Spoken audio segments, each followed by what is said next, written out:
La magie, les lumières, les sourires, des lieux qui font rêver des millions de personnes à travers le monde. Des endroits censés être synonymes de joie, de luxe ou d'évasion. Et pourtant, parfois, derrière ces façades parfaites, se cachent des histoires bien plus sombres, des drames que personne n'imagine, des vies brisées en silence et des vérités que l'on préfère souvent oublier. Aujourd'hui, dans ce nouvel épisode du Grenier des Horreurs, je vais vous raconter 3 histoires vraies, 3 destins, marqués par l'horreur, là où personne ne s'y attendait. Prenez une grande inspiration, c'est parti. Accident tragique à Disneyland. Disneyland, le lieu où la magie prend vie. Mais derrière la joie et les attractions, certaines histoires sont beaucoup plus sombres. C'est malheureusement le cas de Debbie Stone, une jeune fille qui a trouvé la mort dans l'un des endroits donc les plus joyeux de la planète. Debbie Stone, elle est née le 18 juin 1956 à Santa Ana, une ville californienne dans la région de Grand Los Angeles, dans une famille très pieuse. Ses parents sont Bill et Marilyn Stone, de fervents croyants qui élèvent Debbie dans la foi et l'amour de l'autre. Elle est l'aînée de la famille, elle a 4 frères. C'est une élève brillante et très sportive qui vient de finir l'équivalent du lycée en France. C'est une jeune femme heureuse qui va commencer sa vie d'adulte. L'année prochaine, elle doit aller à l'université. Elle a un petit ami également. En juillet 1974, elle a donc 18 ans. Elle vient de décrocher un job d'été à Disneyland en Californie pour gagner un petit peu de sous pour l'an prochain justement parce que l'université, ça coûte cher. Elle est contente, elle va bosser dans le lieu le plus cool de Californie et va profiter de l'été avec ses amis et sa famille avant de partir. C'est une jeune femme solaire, c'est comme ça qu'elle est décrite par sa famille, souriante, elle est à l'aise avec le public, donc tout naturellement, elle trouve un job au contact avec les visiteurs du parc. Elle travaille dans l'attraction America Sings. Cette attraction, ouverte en juin 1974, est un théâtre rotatif où les spectateurs passent d'une scène à l'autre. Une sorte de spectacle de variété automatisé qui rend hommage à l'histoire musicale américaine. Le public est assis dans un théâtre qui tourne autour d'une scène centrale, ronde. Le spectacle, qui dure 24 minutes, comprend 6 zones. L'entrée des visiteurs, 4 numéros, chacun un medley de morceaux d'époque chantés par des animaux audio-animatroniques, puis la zone de fin quand le public quitte le théâtre. Il y a ensuite, et ça c'est important, un intervalle de 45 secondes, le temps que le public parte et que la scène se place pour commencer un nouveau cycle. Faut savoir qu'à la base, cette attraction s'appelait Carousel of Progress, mais elle a fermé en 1973. Les éléments de cette attraction ont ensuite été envoyés dans le Walt Disney World Resort en Floride. L'attraction de Disneyland Californie a ensuite été remaniée et a fait ses débuts le 29 juin 1974 sous le nom donc d'America Sings. Comme son prédécesseur, l'attraction comporte donc un anneau extérieur de 6 zones de sièges qui tournent autour d'un centre fixe abritant plusieurs scènes comme je l'ai expliqué. Le mécanisme est complexe, une scène fixe au centre, entourée d'une plateforme rotative. Et c'est ce système qui va causer l'irréparable. C'était important que je m'attarde dessus pour que vous compreniez ce qui va se passer. Debbie, on va revenir à elle. Elle est hôtesse dans cette attraction America Sings. Son rôle, c'est donc d'accueillir les spectateurs avant le début de chaque spectacle et après que le théâtre ait tourné autour des 6 scènes pour leur dire au revoir. Debbie est parfaite dans ce rôle. C'est le cast member idéal pour Disney. En plus, elle ressemble à une princesse. Le 8 juillet 1974, Debbie est heureuse. La veille, elle a appelé ses parents pour leur demander l'autorisation de se fiancer avec son petit ami, ce qu'ils ont accepté. À la rentrée, une nouvelle vie donc l'attend. Tout va pour le mieux pour elle. Elle travaille le soir cette journée-là. Une chaude journée d'été. America Sings est donc ouverte depuis quelques semaines et a du succès. Cela fait déjà quelques heures que Debbie travaille. Ce jour-là, elle voit passer beaucoup de monde. Mais le sourire sur les visages des gens la rend heureuse. Il est 22h30 et c'est la fin d'un cycle. Le public commence à sortir et Debbie attend donc les fameuses 45 secondes, le temps que la scène se replace pour accueillir les nouveaux visiteurs. C'est comme ça tout le temps. Mais tout d'un coup, un cri retentit. C'est tout ce que le public entend, sans trop comprendre ce qui se passe. Certains pensent même que ça fait partie de l'attraction, même si effectivement c'est bizarre de penser qu'un cri est lié à une attraction où des animaux chantent, on est d'accord. Daniel Robinson, qui a 33 ans, qui est membre de l'armée de l'air, est assis avec sa famille au premier rang à ce moment-là. En regardant sur sa droite, il voit ce qu'il pense être un enfant tiré entre le quai et le mur. Il alerte alors les opérateurs en sortant. Les opérateurs inquiets vont tout de suite stopper la rotation, mais il est trop tard, ce n'est pas un enfant qui est dans le mécanisme, mais c'est le corps de Debbie, écrasée. Elle est morte sur le coup. Écrasée dans l'intervalle des 45 secondes, c'est le choc. Que s'est-il passé ? Il semble en fait que Debbie se soit trop approchée, trop près de la zone entre le mur rotatif du théâtre et le mur immobile de la scène. Et quand le mécanisme s'est mis en place, il est trop tard. L'attraction devient un piège mortel. Debbie est coincée dans un espace étroit entre la scène fixe et la plateforme rotative. Mais pourquoi, à ce moment-là, Debbie a-t-elle légèrement changé de place alors que d'habitude tout roule ?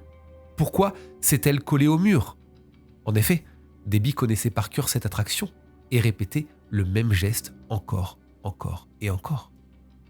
Les parents de Debbie, Bill et Marilyn Stone, sont donc appelés à 2h du matin pour apprendre la terrible nouvelle. La nouvelle de la tragédie se répand rapidement à travers Disneyland. Debbie, c'est le premier employé tué dans un accident à Disney en 19 ans d'existence. L'attraction ferme quelques jours. On cherche des réponses d'une manière ou d'une autre. Deborah s'est trop approchée du passage entre le mur mouvant du théâtre et le mur immobile de la scène. Mais pourquoi ? Elle est peut-être tombée, ou alors elle a reculé, ou alors elle a tenté de sauter d'une scène à l'autre. Disneyland est accusé de négligence. Aucune barrière, aucun capteur de sécurité n'était en place. Encore une fois, je rappelle, nous sommes en 1974. On n'a pas les mêmes notions de sécurité qu'aujourd'hui. Après la tragédie, le parc a modifié l'attraction pour éviter qu'un employé puisse se retrouver à nouveau dans cet espace mortel. Un voyant de sécurité alertant l'opérateur de l'attraction dès que quelqu'un s'approche trop près de la zone dangereuse a été installé. Finalement, les murs solides ont été remplacés par des murs détachables pour éviter que des accidents similaires ne se produisent, mais pour Debbie, c'est trop tard. L'attraction va réouvrir 3 jours après l'accident. Les parents de Debbie, Bill et Marilyn, poursuivent Disney pour la mort de leur fille. Ils vont toucher une petite somme d'argent, c'est ce qu'on a pu trouver sur Internet, une somme qui n'a pas été identifiée, elle n'est pas connue. Mais ils vont surtout obtenir des garanties sur des normes plus strictes dans les attractions. Malgré le procès, la famille Stone se souvient de l'organisation Disney comme étant très gentille et compatissante, c'est ce qu'ils vont dire. De nombreux membres du parc vont régulièrement venir chez eux déposer des fleurs. Très croyants, ils n'ont cessé de garder la foi, malgré le drame, étant reconnaissants d'avoir eu leur fille pendant 18 ans. Cette histoire fait beaucoup parler dans les années 70, mais ensuite elle va tomber dans l'oubli. L'attraction ferme définitivement ses portes en 1988. L'accident tragique commence à être oublié au fur et à mesure que les années passent. Debbie devient presque une légende urbaine. C'est en 2021 que le terrible accident va refaire surface grâce à TikTok. Le 29 juin 2021, un utilisateur de TikTok publie une nouvelle vidéo sur la mort de Deborah Gail Stone à Disneyland. Cette vidéo est visionnée des millions de fois dans les premières 24 heures. Et là, c'est une vague d'émotions qui va déferler en souvenir de Debbie Stone. Cette histoire revient sur le devant de la scène. Ce n'est plus une légende puisque au fur et à mesure des années, on a commencé à dire que tout ça était inventé. Non, c'est vraiment arrivé. Aujourd'hui, l'attraction America Sings à Disneyland a donc définitivement fermé ses portes. Et depuis longtemps.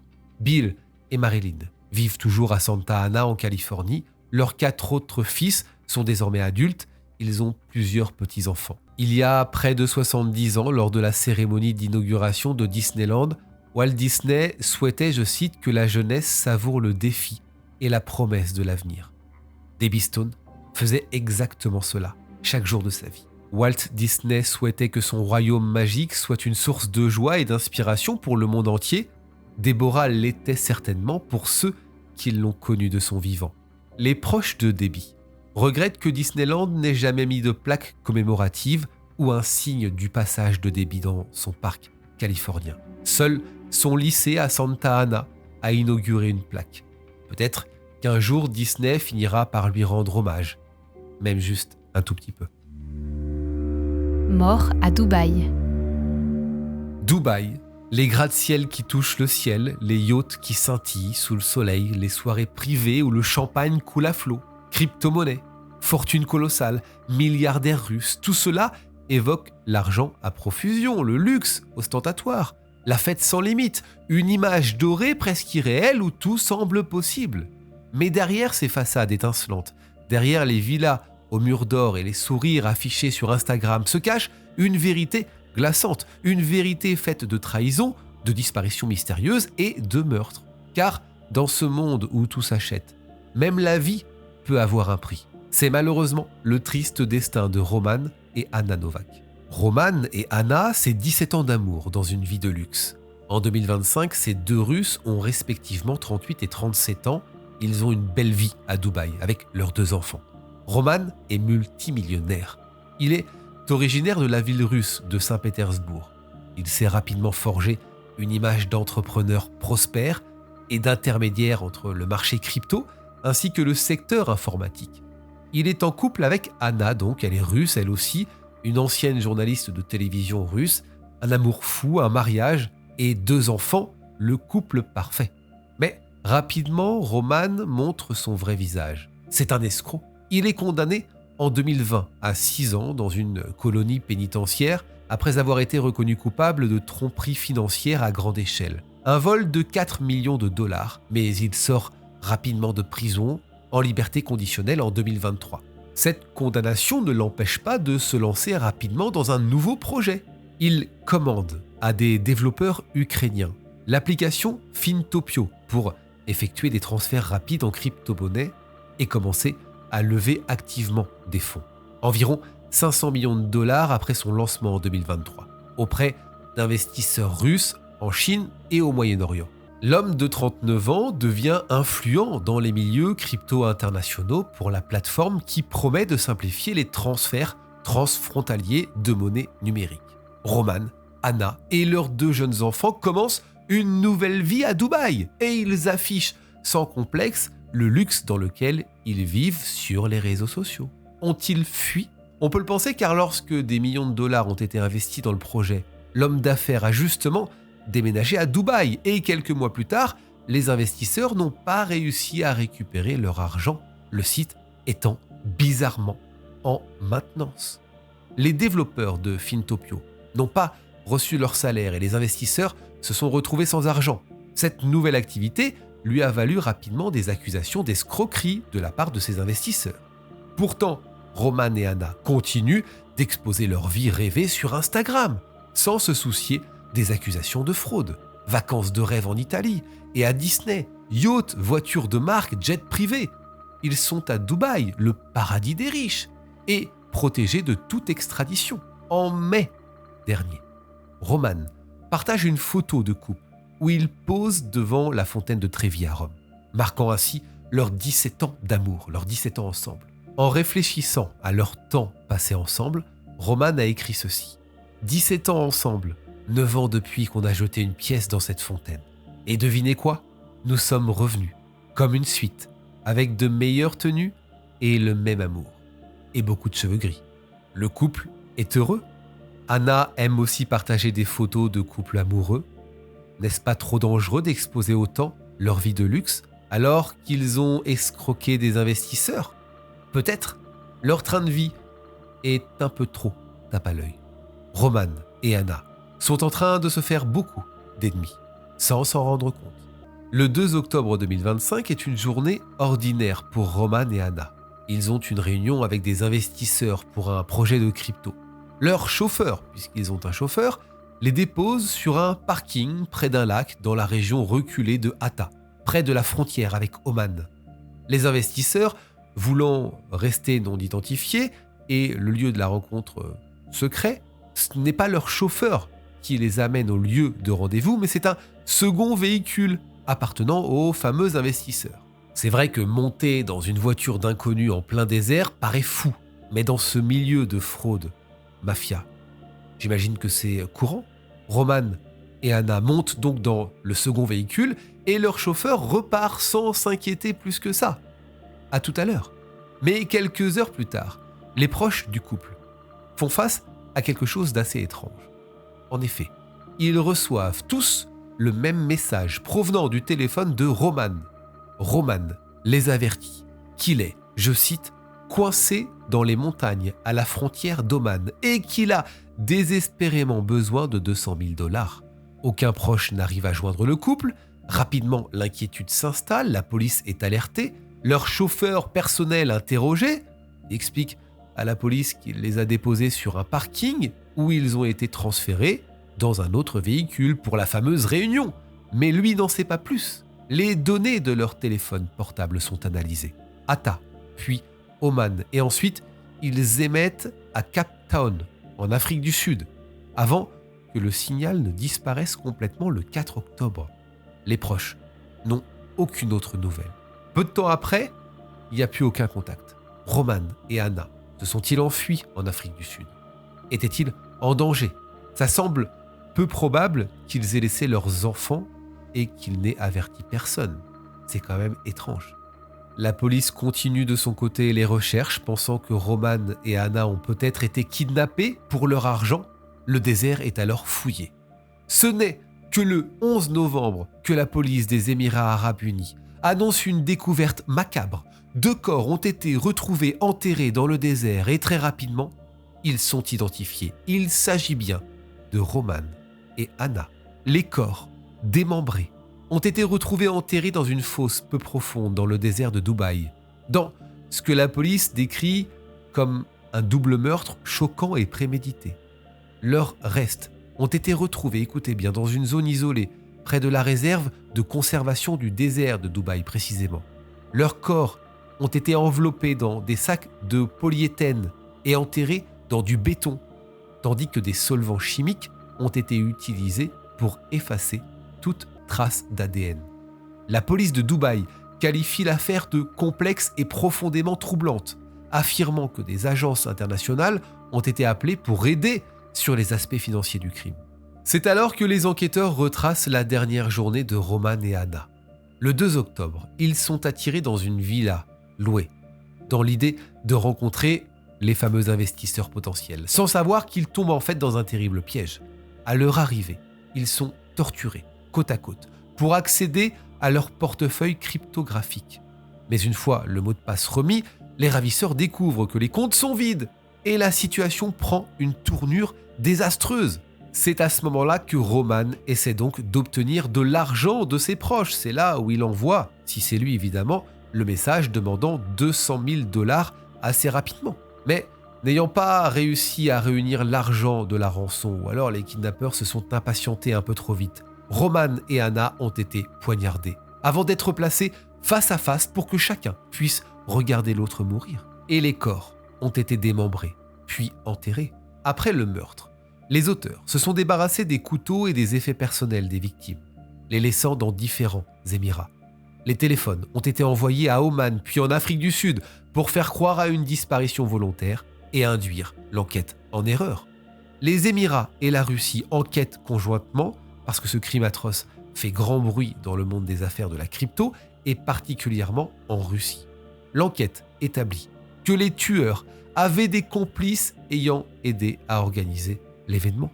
Les autorités estiment que les suspects ont fui les Émirats arabes unis et sont retournés en Russie peu après les meurtres. Les recherches ont mené en décembre à l'arrestation de 3 individus en Russie, tous accusés d'avoir orchestré l'enlèvement dans le but d'extorquer des crypto-monnaies au couple. Selon les autorités russes, le couple a donc été attiré dans cette fausse réunion d'affaires par les citoyens russes Konstantin Chakt, un ancien policier, ainsi que Yuri Sharipov et Vladimir Dalekin. 7 personnes ont en tout été interpellées à Stavropol et à Saint-Pétersbourg, dont 3 sont soupçonnés de meurtre et les 4 autres de blanchiment d'argent. Les principaux suspects viendraient de Russie et du Kazakhstan. Les enquêteurs pensent que certains des suspects avaient investi dans l'affaire de Roman et l'enlèvement est donc une tentative de récupérer de l'argent investi dans Fintopio. Ce qui ne devait être qu'un kidnapping avec rançon s'est transformée en crime. L'enquête pour meurtre et enlèvement, ouverte conjointement par la Russie et les Émirats, devrait permettre d'en savoir un petit peu plus. En attendant, le couple a tragiquement laissé derrière lui de jeunes enfants qui ont depuis été recueillis par leurs grands-parents maternels. L'affaire Maria Kovalchuk. Maria Kovalchuk est une mannequin ukrainienne, âgée de 20 ans, créatrice de contenu sur une plateforme pour adultes. Active sur les réseaux sociaux, elle est connue pour son opposition à la guerre en Ukraine. Elle avait même affiché son soutien à un sociologue russe emprisonné pour ses positions critiques. Sa famille est dispersée en Europe. Sa mère, Anna Kovalchuk, réside en Norvège, où Maria la rejoint parfois. En ce début du mois de mars 2025, Maria mène une vie de jeune influenceuse entre voyages et séances photos avec l'ambition de faire décoller sa carrière internationale. Le 9 mars 2025, Maria s'envole pour Dubaï, tenez, attirée par une proposition alléchante. D'après ses proches, 2 hommes s'étaient présentés comme des agents dans le milieu du mannequinat. Ils l'ont invitée à une fête dans un hôtel de la ville. Enthousiaste, Maria informe ses amis de cette opportunité et prévoit de ne rester que peu de temps sur place. Maria devait repartir 2 jours plus tard via un vol de Dubaï vers la Thaïlande. Mais elle ne se présente pas à l'embarquement de retour. L'absence de nouvelles met sa famille en alerte. Ni ses parents, ni ses amis ne parviennent à la contacter. Inquiet, il signale sa disparition à la police. À ce stade, une amie de Maria raconte avoir également été invitée à la fameuse soirée, mais elle est repartie en Russie peu avant l'événement, échappant ainsi à ce qui allait suivre. Durant plus d'1 semaine, Maria reste introuvable. Son téléphone demeure silencieux. Sa famille, en liaison avec les autorités locales et l'ambassade d'Ukraine, diffuse son signalement. La disparition d'une jeune mannequin dans un pays étranger fait craindre le pire. Aucune trace d'elle n'est découverte dans les hôtels, les hôpitaux de Dubaï. Ce sont des jours d'angoisse. C'est le 19 mars 2025 que l'affaire prend une tournure tragique. Ce jour-là, un automobiliste circulant en périphérie de Dubaï aperçoit une silhouette gisant au bord d'une route. C'est une femme. Cette femme, vous l'avez compris, c'est Maria Kovalchuk. Elle est retrouvée inconsciente, couverte de sang, sans téléphone ni papier d'identité. Ses blessures sont effroyables. Elle a la colonne vertébrale brisée, ainsi que plusieurs membres fracturés. Les bras, les jambes, son cuir chevelu portent des traces de violence extrême. Les médecins constateront plus tard que la peau de son crâne a été en partie arrachée. Maria est à l'agonie, laissée pour morte sur le bas-côté. Aussitôt prévenue, les secours la transportent en urgence à l'hôpital. Aux soins intensifs, les médecins diagnostiquent l'étendue de ses blessures et ils la placent sous respirateur artificiel. Maria va subir 4 opérations chirurgicales pour stabiliser son état. Miraculeusement, malgré une fracture instable de la colonne, sa moelle épinière n'est pas complètement sectionnée. La vie de Maria n'est plus en danger immédiat. Cependant, elle demeure plongée dans un état critique, incapable de parler. Informée de cette terrible découverte, sa mère Anna va prendre le premier vol pour les Émirats arabes unis afin d'être à son chevet. Les autorités confirment officiellement la découverte de la jeune femme blessée. Que s'est-il réellement passé entre le 9 et le 19 mars? Face à ce mystère, les autorités locales vont avancer rapidement une explication que beaucoup jugeront insuffisante. Selon la version officielle de la police de Dubaï, Maria aurait de son propre gré pénétré sur un chantier de construction interdit d'accès et y aurait fait une chute accidentelle depuis une hauteur assez importante. Cette hypothèse d'un malheureux accident sur un chantier isolé serait le scénario ayant conduit à ces graves blessures. Les enquêteurs émiriens affirment être parvenus à cette conclusion après, je cite, une vaste investigation sur les lieux du drame. Ils ont bossé. Pour la famille de Maria, ce récit est invraisemblable et incomplet. Sa mère, en particulier, exprime ses doutes publiquement. Elle souligne que rien dans le profil de sa fille ne correspond à une telle imprudence. Maria n'avait aucune raison de se trouver sur un chantier en pleine nuit, seule, et encore moins de grimper un endroit dangereux. cette version ne tient pas debout. Persuadée qu'on tente de camoufler des faits beaucoup plus graves. En privé, Anna confie à la presse russe que Maria, avant de disparaître, semblait dans un état d'hystérie incompréhensible d'un seul coup, comme si quelque chose de terrible venait de se produire ou de lui être annoncé. Très vite, les proches formulent leurs propres hypothèses. Un kidnapping suivi d'une agression violente figure en tête de liste de leurs craintes. Anna Kovalchuk n'exclut aucun scénario et évoque même un possible mobile politique derrière le mystérieux enlèvement de sa fille. En effet, on en a parlé, Maria s'est faite connaître pour son engagement anti-guerre. Son soutien affiché à une personnalité opposante russe. Pouvait-il faire d'elle une cible ? Sa mère se demande si sa fille n'a pas été punie pour ses opinions, même si cette piste reste spéculative. En parallèle, ce sont la presse et les réseaux sociaux qui s'emparent de l'affaire Maria Kovalchuk et avancent d'autres théories plus sordides. Plusieurs médias évoquent la possibilité que la jeune femme ait été victime des fameuses soirées clandestines appelées les porta potty de Dubaï. Derrière ce terme trivial qui signifie toilette portable en anglais, se cacherait un réseau de fêtes ultra privées pour milliardaires où de jeunes mannequins et influenceuses sont invités puis utilisés comme des objets sexuels dans des pratiques d'une extrême dégradation en échange de sommes d'argent astronomiques. Ces rumeurs, alimentées par des témoignages sur Internet, décrivent des soirées où l'alcool, les drogues coulent à flot et où les participantes seraient forcées à subir humiliation, violence, voire actes inimaginables. Le calvaire de Maria, disparu pendant une fête et retrouvé brisé physiquement, semble correspondre à ce schéma, entraînant des spéculations sur sa présence à l'une de ces orgies ultra-violentes. Accident, enlèvement crapuleux ou vengeance lors d'une soirée privée. L'enquête démarre dans le flou. D'un côté, les autorités de Dubaï maintiennent la piste de l'accident isolé. De l'autre, la famille, soutenue par des médias ukrainiens et russes, réclame d'explorer la thèse criminelle, celle d'une Maria réduite en esclave sexuelle par un réseau ou un groupe d'individus mal intentionnés. Le fait que la jeune femme ait été retrouvée sans aucun document ni téléphone intrigue également, comme si on avait cherché à effacer son identité. Face à l'inquiétude internationale et aux appels de la famille, les autorités ukrainiennes décident de se saisir de l'affaire.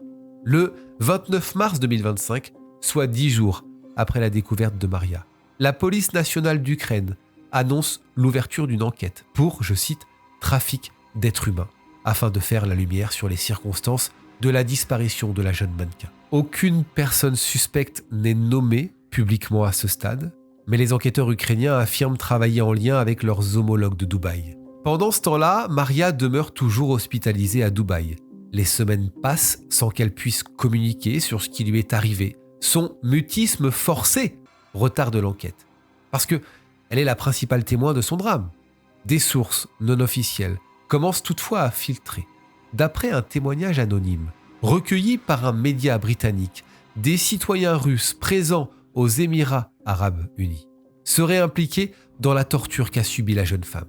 Cette allégation alimente la thèse d'une agression intentionnelle commise par des individus issus de la haute société, possiblement dans le cadre d'une fête privée qui aurait mal tourné. Cependant, faute de déclaration de la victime de Maria, ce ne sont encore que des accusations indirectes. Au fil du printemps 2025, l'état de santé de Maria Kovalchuk évolue lentement dans le bon sens. Grâce aux multiples interventions chirurgicales, elle sort du pronostic vital engagé et commence à montrer des signes de récupération. Fin mars, sa mère annonce prudemment que Maria est tirée d'affaire sur le plan vital. La jeune femme, cependant, demeure lourdement handicapée par ses blessures, mais les médecins sont optimistes quant à ses chances de retrouver une certaine autonomie. Maria est transférée hors des soins intensifs une fois sa colonne stabilisée. Au cours du mois d'avril et de mai 2025, Maria reste hospitalisée à Dubaï pour y suivre des soins spécialisés.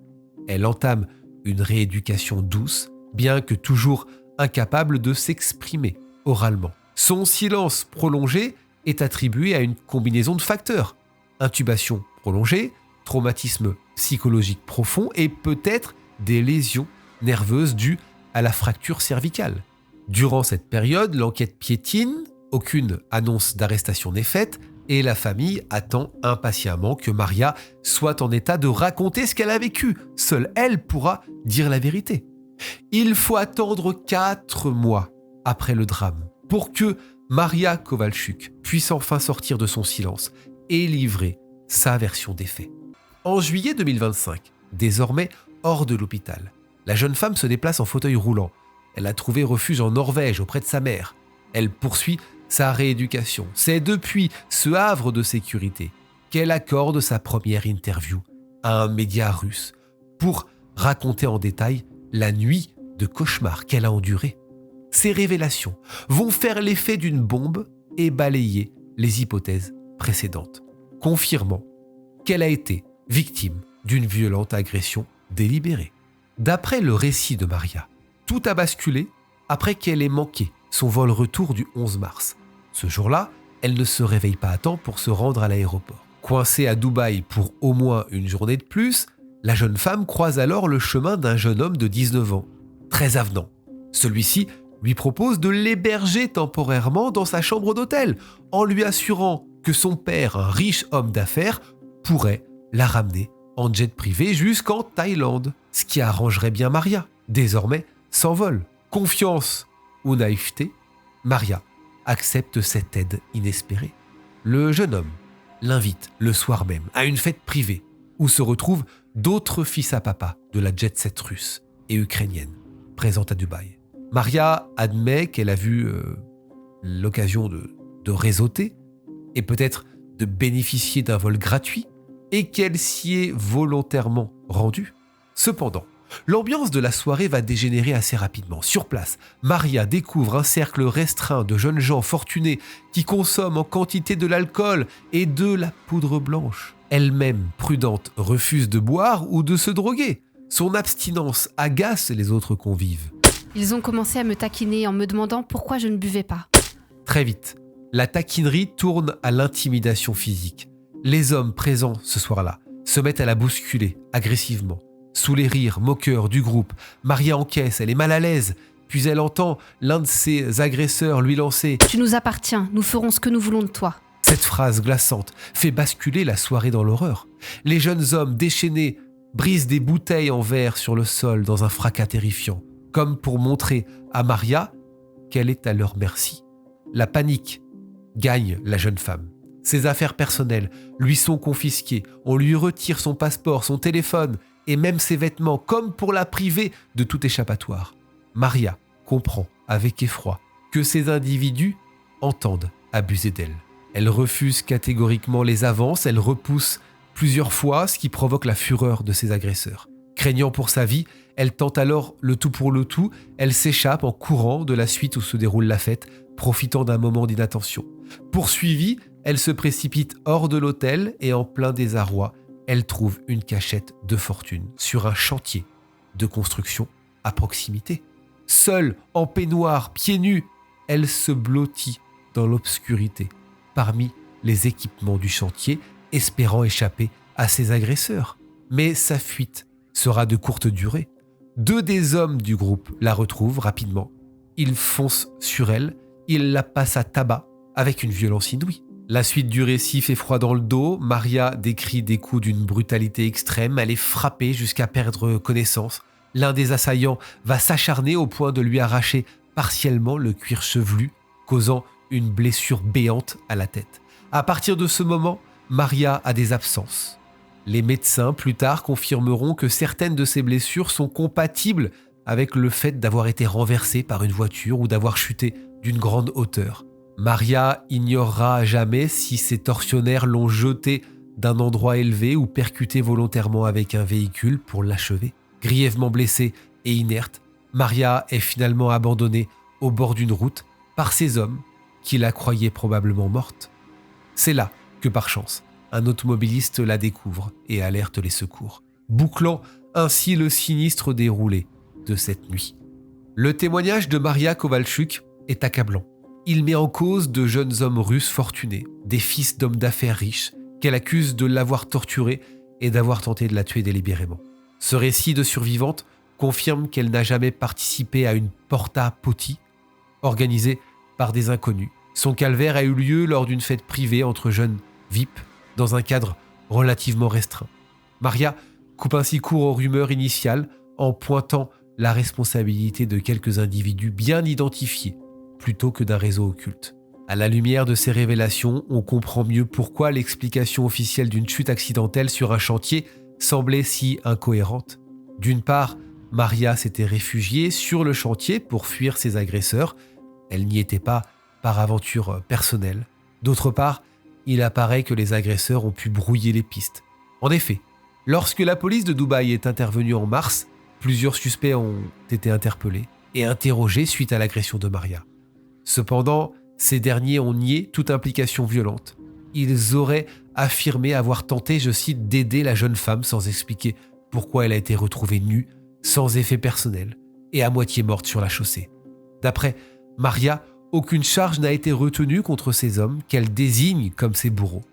Ils ont été relâchés dès le lendemain de son hospitalisation.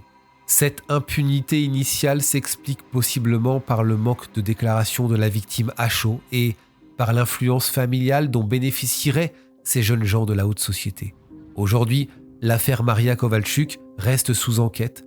Aucune poursuite pénale publique n'a encore abouti contre les responsables présumés. La police ukrainienne poursuit son enquête pour traite d'êtres humains et travaille en parallèle du dossier émirien. Le témoignage tardif de Maria constitue désormais un élément crucial qui pourrait relancer des investigations plus poussées, voire aboutir à des demandes d'entraide judiciaire internationale. Sur le plan médical, Maria se reconstruit pas à pas. Handicapée suite à ses blessures, elle a passé de longues semaines en centre de rééducation. La jeune femme de 20 ans porte à vie une cicatrice sur le front, stigmate des violences subies. Son courage et sa détermination forcent l'admiration. À peine quelques mois après avoir frôlé la mort, elle partage publiquement son histoire, décidée à ce que justice soit faite. Un détail troublant a également été révélé par Maria et sa mère concernant l'attitude des autorités locales après le drame. Les autorités de Dubaï ont pris en charge l'intégralité des frais médicaux engendrés par l'hospitalisation et les opérations de Maria. Une somme colossale de l'ordre de plusieurs millions, selon Anna Kovalchuk. En échange, il aurait été demandé à la famille de garder le silence sur les circonstances de l'affaire, afin de ne pas, je cite, nuire à l'image des autorités des Emirates. Cette révélation suggère qu'une forme de pression ou de négociation aurait eu lieu, possiblement pour étouffer le scandale et protéger la réputation de Dubaï, généralement soucieux de protéger l'image d'une ville sûre pour les résidents et les touristes. La famille, désormais hors de portée aux côtés de Maria en Norvège, a choisi de malgré tout parler, estimant que la vérité sur l'agression devait être connue. À ce jour, au moment où j'enregistre la vidéo, aucune condamnation n'a encore été prononcée. L'enquête se poursuit donc entre l'Ukraine, les Émirats et possiblement d'autres pays impliqués. L'identité précise des agresseurs, ces, je cite, enfants de riches hommes d'affaires russes, accusés par Maria, n'a pas été rendue publique et aucun suspect n'est officiellement inculpé dans le dossier. Cela soulève des questions sur l'issue judiciaire de cette affaire complexe, mêlant ressortissants de plusieurs nationalités et se déroulant dans un contexte international sensible. Maria Kovalchuk, quant à elle, se concentre sur sa guérison, soutenue par sa famille. Elle a retrouvé l'usage de la parole et partage occasionnellement des nouvelles sur les réseaux sociaux, où une communauté de sympathisants lui envoie des messages de soutien régulièrement. Sa détermination à se remettre debout est à l'image de son courage à raconter l'indicible. Son histoire sert d'avertissement sur les dangers cachés derrière certaines promesses trop belles pour être vraies dans le milieu du mannequinat et des réseaux sociaux. En attendant les résultats de l'enquête, l'affaire Maria Kovalchuk demeure un véritable mystère criminel des temps modernes, où se mêlent les paillettes de Dubaï et les pires dérives de la jet-set. La lumière complète n'a pas encore été faite, vous l'avez compris, mais le témoignage de Maria a d'ores et déjà permis de lever une partie du voile. Reste à espérer que les investigations en cours aboutiront à la vérité et à des poursuites contre les responsables de ce calvaire pour que la jeune femme puisse se reconstruire pleinement. La justice enfin rendue.